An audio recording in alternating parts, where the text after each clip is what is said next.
as the engines start up on the carts that now take to the circuit for our penultimate race of the opening round of the Rotax Max Euro Trophy, DD2. Their fifth and final race. Race 33 of the meeting, DD2 final 2. Here is your lineup, ahead of 14 minutes plus an additional lap of racing action. Manuel Tenchert will start on pole position. Alongside will be Nicolas Picot. There have been some adjustments made post the first final, as Glenn van Parijs from Belgium will start from third alongside Denmark's Mathias Lund. Then it is Peter Bezel from the Czech Republic and Silas Ritter from Denmark on row number 3. Austria's Friedrich Jerich will line up on 7th alongside Jakob Bezel from the Czech Republic on row number 4. Niklas Krenz and DJ Liberis round out the top 10 positions with the 416, the sole Greek entrant here this weekend. Mark Bartels from Germany and Wout Antonissen round out the top 6 rows, representing Germany and Belgium respectively. Luc Schippers from the Netherlands and Daniel Mahacek from Austria round out the top 7 rows. Jori Klebold from Belgium and Germany's Florian Breitenbach round out row 8. Sebastian Janchevski and Belgium's Maxime Derich round out the top 9 rows, with Oliver Breitenbach and Mick Knowlton rounding out the top 20. Looks like also Mathias Lund is not on 4th position on the grid, so Van Parijs might have a bit more of an opportunity to go for the lead in the initial phases. Johan Andersson will be 21st, ahead of Ville Villainen from Finland. Zonov Schiblak starts down in 23rd place, ahead of Zenderua, with Janne Gussens rounding out the grid as it stands.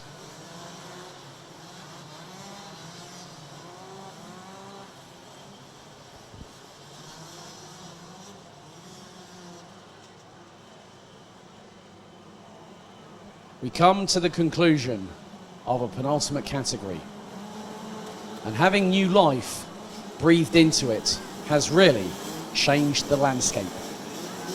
The drivers now make their way through turn 11.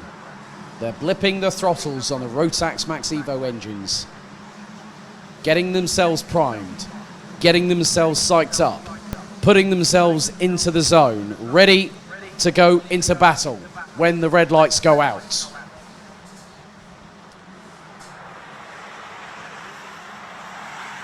And as was once said, cry havoc and let slip the dogs of war. This is getting to be on tenterhooks right now as DD2 makes its way into the tram lines. Revs rise, throttles are pushed down, we are off and racing. And Glenn van Parijs tries to go for second initially. Manuel Tenchert gets the lead as rounds the outside, drifts Nicolas Picot. Glenn van Parijs up behind Manuel Tenchert. Picot still up into 3rd place. Peter Bezel keeps 4th for the moment. As then we also see other drivers trying to make their way up the order. Van Parijs looking to strike early as one driver comes onto the circuit, going off after turn 5.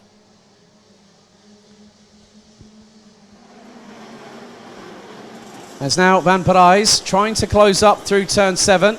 Drifts a little bit wide through turn 8 now. Trying to get the run of momentum on the number 419 from Buvin Power, as it is nigh on 3 abreast as the 414 of Niklas Krenz battling away with the 488 of Mark Bartels. Oh, you don't want that when teammates are getting too close for comfort. As there goes the 460 of Jakob Bezel up a place. As Jori Klebold drops to the back end of the field. Mathias Lund did actually join from the pre-grid, but Tenchert leads. Van Parijs second. Picot now in 5th place as Silas Ritter, well, 4th place as Silas Ritter gets past for 3rd. With Ritter having started in 6th position. Liveris, oh, the Greek Minotaur is well and truly back, up from 10th to 6th place after just the first lap and a bit. And he did say to me earlier on today, I'm feeling determined. That just meant, if you get the ball, you get the horns. There you go. DJ Oliveris on a charge. But it is down to what happens next. Because looking at the permutations, as now the 406 of Nicolas Picot is battling away. And right next door, who goes absolutely sideways. That was Oliveris going side by side with his teammate. Oliveris put the throttle down, both rear tyres spooled up, and the back end went out to the right. Nevertheless, he is still going to fight tooth and nail, and he's got to try and get past Peter Bezel to get back on level pegging with his teammate. Yahi from Austria is just behind the number 416 from Greece. Niklas Krenz now up into 10th position, having initially dropped down from 9th outside of the top 10 as Oliveris gets past Bezel. And that is for 6th position. And then Bezel gets bounced past by Yahi from Austria and then tries to go up the inside through in the next corner and round the outside. You've got to be kidding me. I cannot believe I've just seen that. Who was that? That was the 437 of Luke Scheepers. Oh, sideways for Yahi coming out of turn 6. Oh, wow. But look at the front of the field. It's getting a lot closer between the top 4. You've got Tenchat, Van Parijs, Silas Ritter. And now I think that might be Peter Bezel getting on the back end of the train.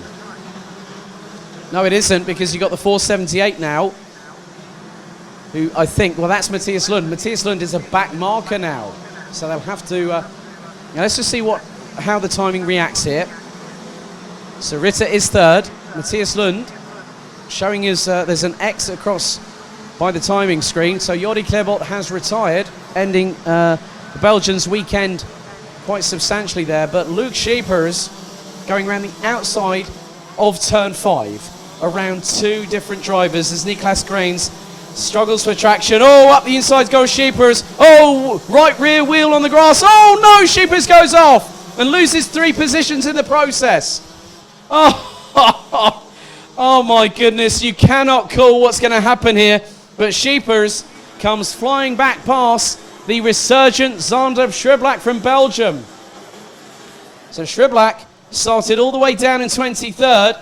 And Scheepers definitely thinking about one. Well, that's Wout Antonissen that's up there too. So Antonissen trying to really get past Niklas Krenz. Schriblak gets past Bartels, who goes sideways coming out of turn 9 off of the curbs. That is incredibly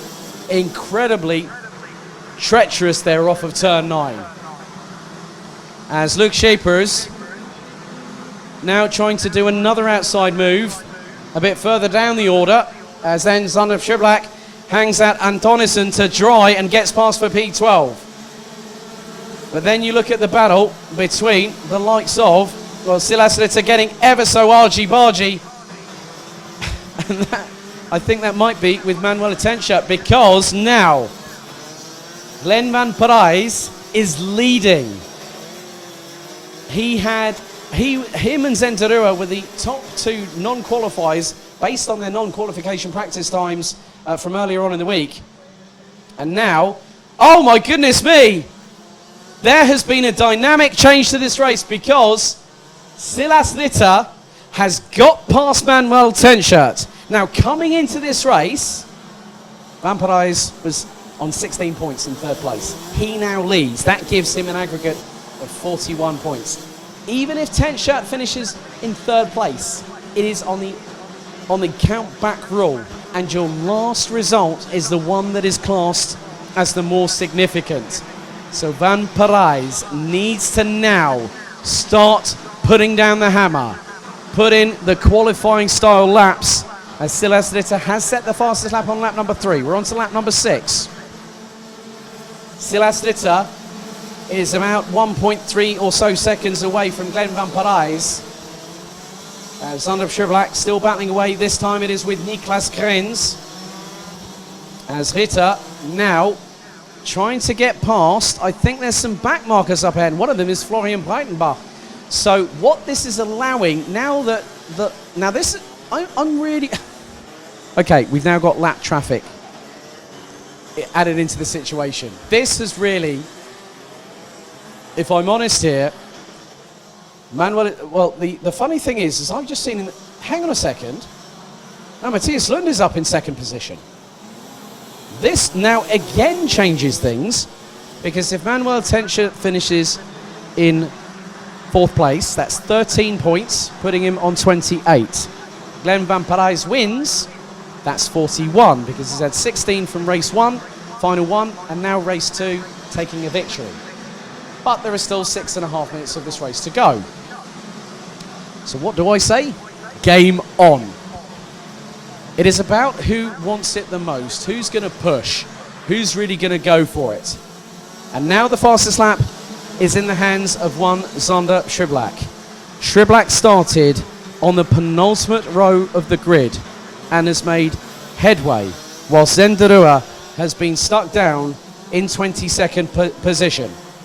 Schriblak now has made up 14, he's made up 14 places. Up to P9 goes the Belgian.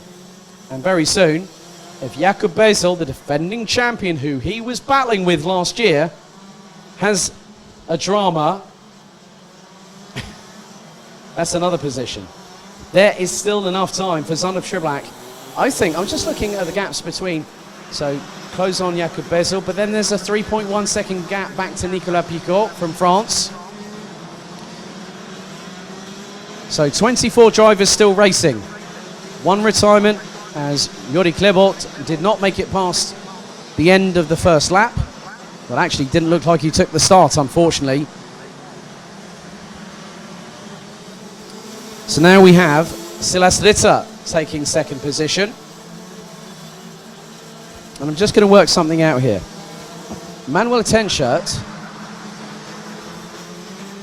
currently is fourth. So that would net him 13 points. I'm just going to look at it here. And that will put him on 38. If Glenn Van Parijs finishes in the lead of the race, once crossing the line, it's all officially ratified, it's 25 points. If it's second, because you look at how, well, this is the thing that's sort of stumped me a little bit. I didn't see Matthias Lund showing up on the timing screen. So whether there was a transponder issue, I'm not 100% sure. I'm sure that I will find out in due course. But if Van Parijs finishes second, he will be 2 points off of Manuel Tenchert to win the weekend and take the lead in the standings heading into Wackersdorf in just 4 weeks' time. Entries for that are now open. 10 minutes down, 4 to go. Van Parijs has a lead of 0.263 seconds ahead of Silas Ritter. Matthias Lund makes it 2 Danes and 2 drivers from RS competition rounding out the top 3 places. And Matthias Lund could actually end up on the podium if he's, well, I'm just looking at that. If he finishes third, as Pico is dropping. Pico now is in 8th place, and that would net the French driver 8 points, putting him on 28. And if Matthias Lund ends up third, he will then be on the final step of the podium by a single solitary point.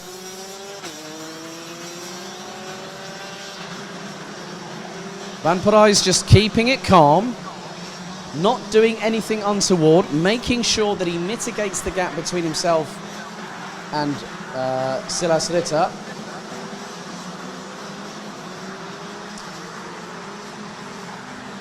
Now, I've just seen something interesting there. The timing has shown that briefly, for the slightest of moments, Manuel Tenchert now is showing in 4th place, but for the briefest instant he was showing in 3rd. DJ Liveris rounds out the top 6 behind Peter Bezel. Those two are separated by 5.5 tenths of a second,